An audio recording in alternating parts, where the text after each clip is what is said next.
નમસ્કાર, લક્ષ્યભેદમાં સ્વાગત છે। કુસ્તીબાજોનું ન્યાય માટે દંગલ યથાવત। બ્રિજભૂષણ સિંહ સામે કાર્યવાહી કરવાની માંગ સાથે ગંગામાં મેડલ પધરાવવા તમામ રેસલર્સ ગયા, પરંતુ નરેશ ટિકેત, રાકેશ ટિકેતના ભાઈ તેમને સમજાવ્યા 5 દિવસનું અલ્ટિમેટમ, અને હવે એક મહાપંચાયત મળી કુરુક્ષેત્રમાં। કહ્યું કે કાર્યવાહી કરવામાં આવે, જે ખેલાડીઓ છે તેમના સંબંધીઓને ફોન કરી ધમકાવવામાં આવી રહ્યા છે, તેમની સુરક્ષા પણ સુનિશ્ચિત કરવામાં આવે। 9 તારીખ સુધીનું અલ્ટિમેટમ છે। જંતર મંતર પર બેસવાની વાત કરી છે અને ચીમકી ઉચ્ચારાઈ છે કે જંતર મંતર પર નહીં બેસવા દેવામાં આવે તો આંદોલન થશે। આ સિવાય આજની વધુ અપડેટ। કપિલ દેવની કેપ્ટન્સી હેઠળ 1983માં વિશ્વકપ ટીમ ઇન્ડિયા જીતી।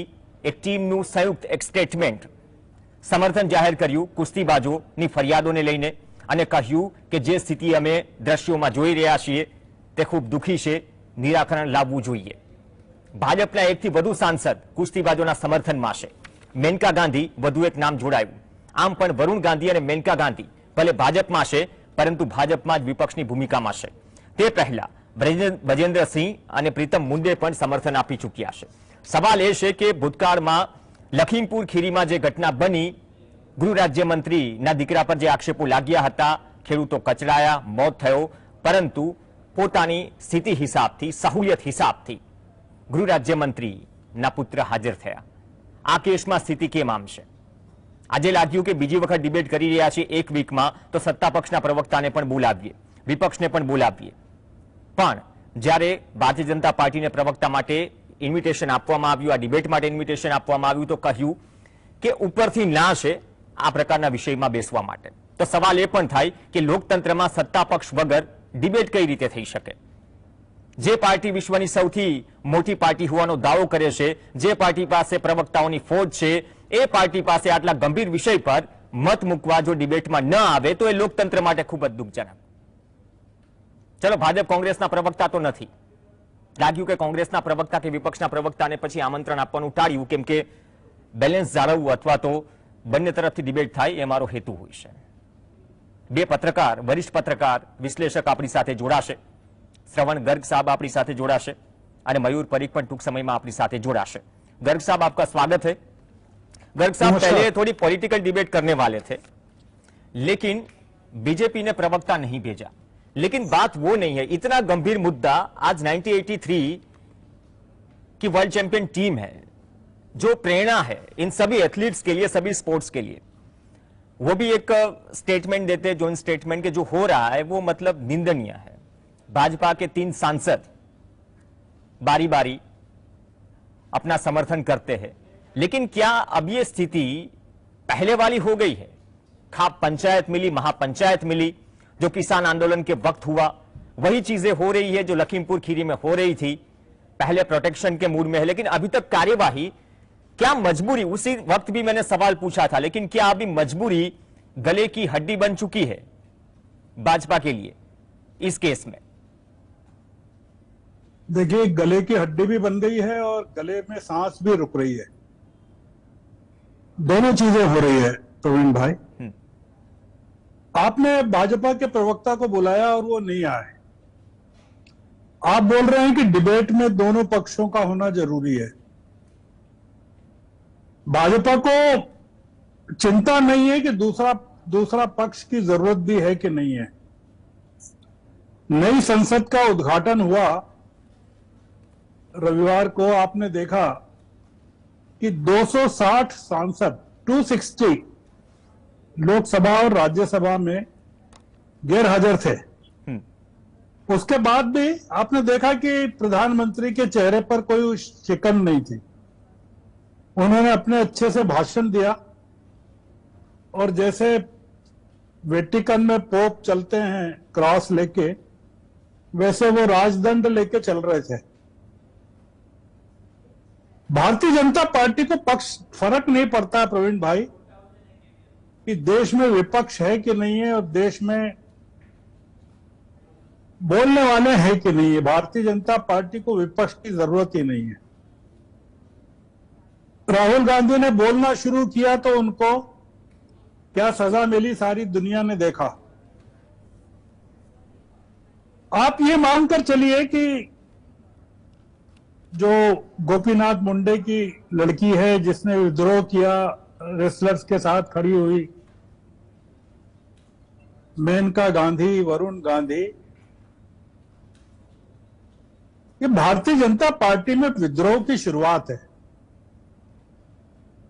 धीरे धीरे लोग अब बोलना शुरू कर रहे हैं भारतीय जनता पार्टी में, और भारतीय जनता पार्टी को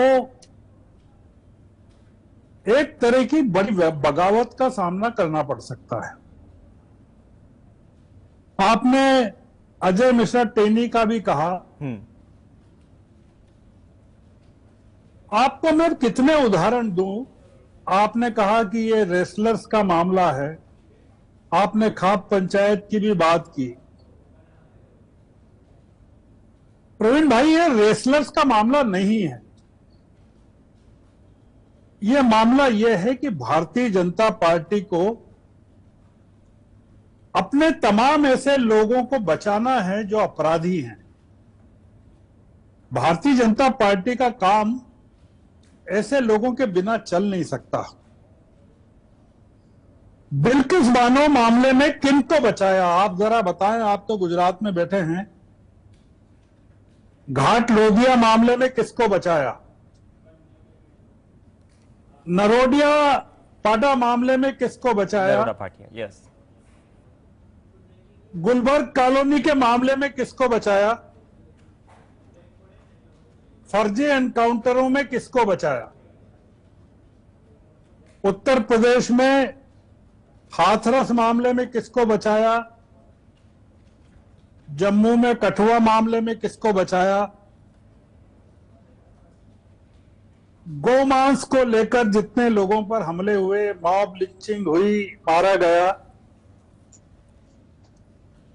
सांप्रदायिक दंगों के जितने अपराधी हैं उनको किसने बचाया?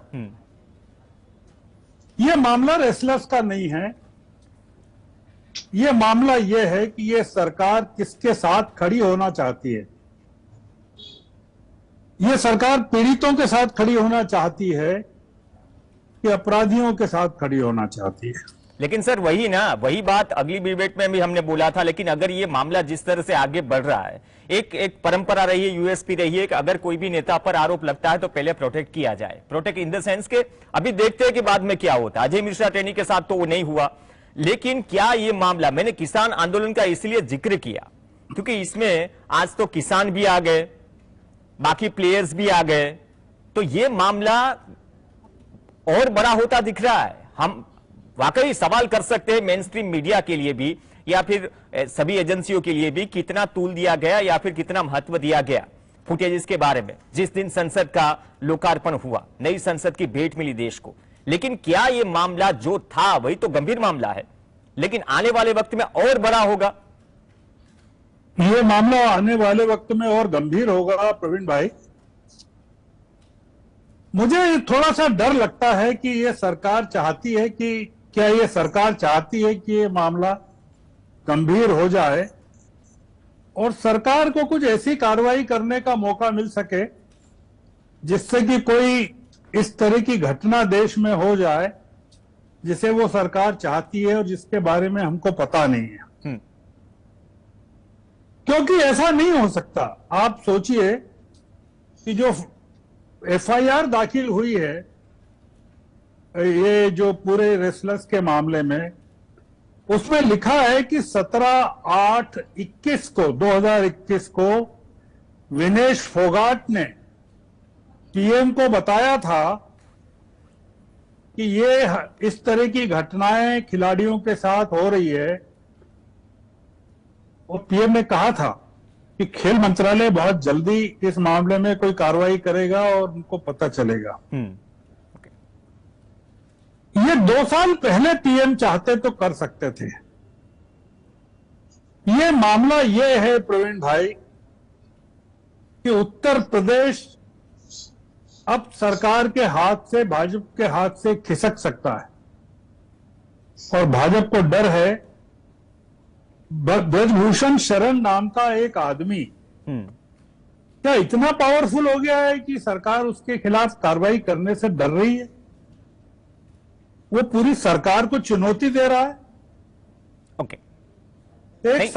सात बच्चियों ने अपने एफआईआर में गंभीर किस्म के आरोप लगाए हैं। आप सोचिए कि ये जो आरोप हैं किस तरह के हैं कि अमेरिका की टाइम मैगजीन ने भी जो बच्चियों पर अत्याचार हुए जंतर मंतर से जब पार्लियामेंट जा रही थी, उन पर जो लाठीचार्ज हुआ, जुल्म हुआ, उसके बारे में रिपोर्ट छापी है। ओके, तो यहां से जो तस्वीर जा रही है वो भी एक मुद्दा है। मयूर भाई भी आप जुड़ चुके। मयूर भाई, સ્વાગત છે આપનું। ગર્ગ સાહેબે જે વાત કરી કે અત્યાર સુધીમાં મેં પૂછ્યું કે ગળાનું હાડકું બની ગયું છે આ મુદ્દો, કેમ કે એક સાદે સંદર્ભમાં આજનો એક અપડેટ આપી દઉં, કેમ કે અહીંયા ડોક્ટર અતુલ ચેગ, તબીબ અતુલ ચેગનો આત્મહત્યા કેસ ચાલી રહ્યો છે। એમાં સુસાઇડ નોટમાં ભાજપના સાંસદ, જૂનાગઢના સાંસદ રાજેશ ચુડાસમાના નામનો ઉલ્લેખ હોય છે। બહુ મોટો કેસ છે। બાદમાં લાંબા સમય બાદ ફરિયાદ દાખલ થાય છે। બહુ પ્રક્રિયા બહુ લાંબી થાય છે। હવે અહીંયા સવાલ જે થઈ રહ્યો છે, ભૂતકાળમાં પણ બોક્સિંગ એસોસિએશનના કારણે જે ચૂંટણીઓ થઈ પોતાની મનમાનીના કારણે આપણું એસોસિએશન રદ થયું હતું। ભારતે જે બોક્સર્સે તિરંગા હેઠળ ભાગ લીધો હતો ઓલિમ્પિકમાં 2016ની વાત કરવામાં આવે તો આ પરિસ્થિતિમાં ખરેખર અહીંથી આ મુદ્દો આંતરરાષ્ટ્રીય સ્તર પર પણ જઈ રહ્યો છે, અથવા તો આ મુદ્દે જે અત્યાર સુધીનું વલણ રહ્યું છે, શું આ મુદ્દો વધુ ગંભીર બનશે અને મોટો બનશે આવનાર સમયમાં? 100% તમે ખરી વાત કરી છે। આવનાર સમયમાં આ તો વધારે ગંભીર બનશે। ખાસ કરીને 9 તારીખ પછી તમને જોવા મળશે કે 9 તારીખ પછી હવે આ મુદ્દો જે એક કુસ્તીબાજોએ ભેગા મળીને જે મુદ્દો રજૂ કર્યો હતો, એ કુસ્તીબાજોનો મુદ્દો હવે એક કોમ્યુનિટીનો મુદ્દો થઈ રહ્યો છે। તેમાં ટીકેત આવી ગયા છે। ટીકેતે પંચાયત બોલાવી છે, પંચાયતમાં ઠરાવ પસાર કર્યો છે। એટલે કે એક મુદ્દો જે હતો એ મુદ્દાને એક સ્ટેટ સાથે રિલેટ કર્યો અને સ્ટેટ સાથે રિલેટ કરતાની સાથે જ એક આખી કોમ્યુનિટી સાથે પણ રિલેટ કર્યો। કઈ રીતે આખો મુદ્દો પર્ક્યુલેટ થઈને આગળ વધી રહ્યો છે તે જોવાની જરૂર છે। હવે સચિન તેંડુલકરના ઘરની સામે કોંગ્રેસ પાર્ટીએ બેનર લગાડ્યું। 1983ના અમુક ક્રિકેટરોએ સમર્થનનો પત્ર લખ્યો। એટલે તમે જો ધ્યાનપૂર્વક તપાસો તો એક પછી એક જે રીતે મુદ્દો ફેલાતો જાય છે અને સરકાર ફસાતી જાય છે, બ્રિજભૂષણ સિંહના મામલામાં પણ આ જ થશે। 9 તારીખ પછી ટ્વિટર ટ્રેન્ડિંગ પર, ટેલિવિઝન પર અને તમામ જગ્યાએ ભરપૂર મીડિયા સ્ટન્ટ થશે અને ભરપૂર આંદોલનો થશે, કેમ કે હવે આ જનમતમાં કઈ રીતે બદલાય તેની તૈયારી થઈ રહી હોય તેવું મને લાગે છે। આની સ્ક્રિપ્ટ શું માનો છો કે પહેલા જ લખાઈ ગઈ હશે?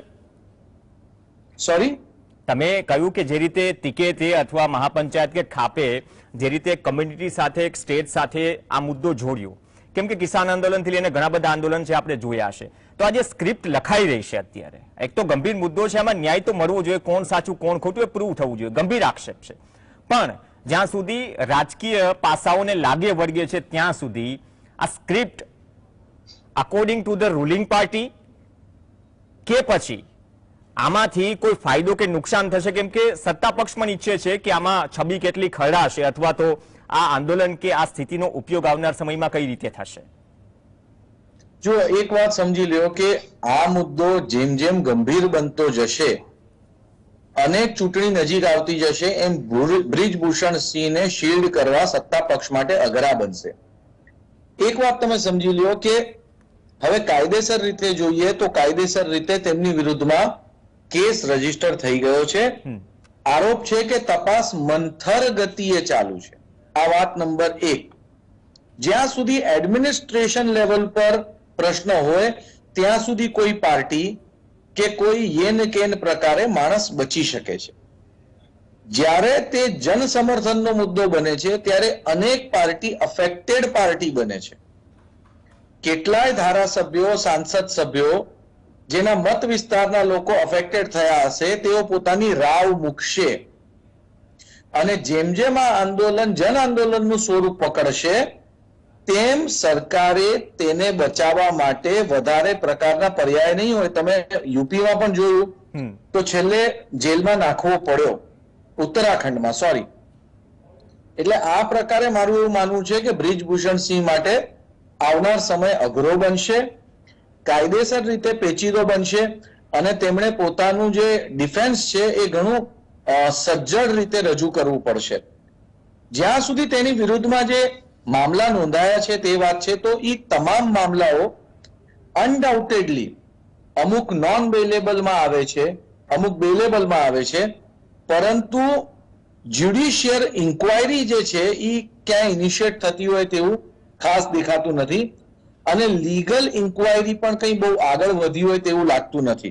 એટલે હવે જનતાની અદાલતમાં ગયા સિવાય વિપક્ષ પાસે બીજો કોઈ માર્ગ નથી અને જો આવું થશે તો કોઈ એક વ્યક્તિ માટે સરકાર બહુ લાંબો સમય સુધી એને શીલ્ડ નહીં કરે, પગલા તો લેવા જ પડશે.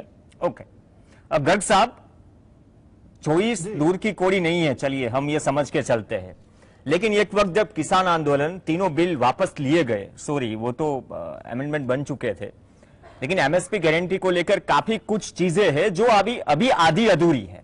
उसको लेकर भी अभी तो पॉलिटिकल नॉन पॉलिटिकल दो मोर्चे बन गए, संयुक्त किसान मोर्चा की बात करते हैं, लेकिन उस वक्त भी उसके बाद राकेश टिकैत हो या योगेंद्र यादव हो और कोई नाम हो जिसने गवर्नमेंट के साथ पीछे से पत्र व्यवहार किया था, वो भी डिक्लेयर किए प्रेस कॉन्फ्रेंस करके पास्ट में. तो क्या ये मुद्दा लोकसभा से पहले इन दो चीजों को जोड़ेगा? क्योंकि वो भी टुकड़े टुकड़े में चल रहा है, मतलब जो किसानों की आधी मांग है अभी पूरी नहीं हुई, वो अभी प्रोसीजर करना बाकी है और साथ में ये जुड़ गया, तो क्या और सिरदर्द बढ़ाएगा सत्ता पक्ष का? देखिए, अभी तो लोकसभा चुनाव कब होते हैं, तारीख पर होते हैं कि नहीं होते हैं, आगे बढ़ते हैं, ये अभी देखने की बात है. अभी हमको बहुत ज्यादा मैं इस बारे में बोलना नहीं चाहता. किसान आंदोलन की बहुत सारी मांगे अभी अधूरी पड़ी हैं. एमएसपी का मामला ही नहीं है, किसानों के खिलाफ जो मुकदमे कायम हुए थे वो वापस नहीं लिए गए हैं. कई चीजें हैं, किसान बहुत नाराज हैं. और अब ये जो मामला है किसानों की बेटियों का मामला है, ये जो तीनों बच्चियां हैं, साक्षी मलिक हो, विनेश फोगट हो और ये जो हैं, ये सब हरियाणा की हैं और ये किसानों की बेटियां हैं, खाप पंचायतों की बेटियां हैं. तो ये अभी हरियाणा में भारतीय जनता पार्टी बुरी तरह से घबराई हुई है. उत्तर प्रदेश में भी घबराई हुई है. आपने देखा उत्तर प्रदेश में इनको 80 से 80 सीटें चाहिए. अभी कल मीटिंग हुई थी एक मिशन 80 की, उसमें उन्होंने कहा कि हमको मिशन परफेक्ट 80, उसमें ये बोला कि 80 की 80 सीटें चाहिए. ये बहुत अभी मामला ऐसा है कि आपको देखना पड़ेगा कि ये जो ब्रजभूषण शरण सिंह का मामला है, क्यों डरी हुई है सरकार, मतलब ब्रजभूषण शरण सिंह को हाथ लगाने से क्यों डरी हुई है. अगर कोई और पार्टी का नेता हो, आपने देखा कि कांग्रेस के राहुल गांधी के खिलाफ कितनी जल्दी से कार्रवाई हुई, पावर तोब में उनको पार्लियामेंट से भी बाहर हो गए, उनका मकान भी खाली हो गया, सब कुछ हो गया.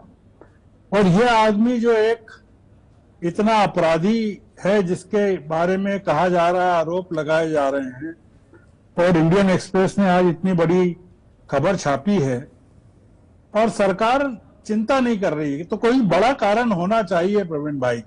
ये कोई छोटा कारण नहीं है. तो मुझे लगता है कि ये मामला बहुत बढ़ने वाला है आगे और ये भारतीय जनता पार्टी को बहुत बड़ा नुकसान करने वाला है.